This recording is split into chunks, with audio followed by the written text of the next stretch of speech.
Le 22h crypto, c'est parti. Comment ça, les stablecoins bientôt interdits? Eh ben, on va voir ça tout de suite. Le projet de loi MiCA marque un pas significatif vers une réglementation claire des crypto-monnaies en Europe. Ratifié en juin dernier, ce projet prévoit d'activer les dispositions concernant les stablecoins en juin de l'année prochaine. Voyons les pièges qu'il nous prépare. Les règles de MiCA entreront en vigueur dans toute l'Europe le 30 juin 2024, ce qui pourrait avoir des répercussions problématiques sur le marché des cryptos en Europe. Pour faire court, la régulation MiCA pourrait entraîner la radiation de tous les stablecoins en Europe. Cette perspective pose non seulement des problèmes aux émetteurs de stablecoins, mais aussi à tous les prestataires de services sur actifs numériques en Europe. Vous êtes cernés?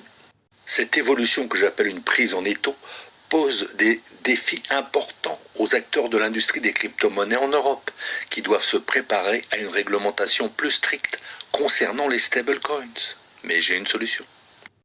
Comprenez-moi bien, en vous avertissant ainsi, je ne pousse pas à la fraude fiscale et à ne pas déclarer ces cryptos.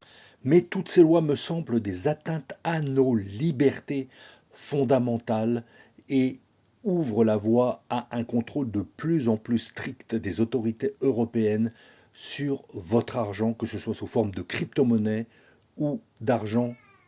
En effet, bientôt, avec l'euro numérique, vous n'aurez plus aucun contrôle sur votre argent. Si vous voulez garder donc un minimum d'anonymat, eh bien achetez des cryptos sur des plateformes qui ne sont pas en Europe. Rien ne vous empêche par la suite de les déclarer à l'administration, évidemment. Pour en savoir plus à ce propos, je vous mets dans mon commentaire un lien vers un article du Journal du Coin où tout cela est expliqué en long, en large et en travers. Likez, ça m'aide à ce que l'algorithme propose mes chroniques à de plus en plus de personnes. Commentez car cela a le même effet, dites-moi ce que vous pensez de l'euro numérique, de cette loi MiCA, des stablecoins.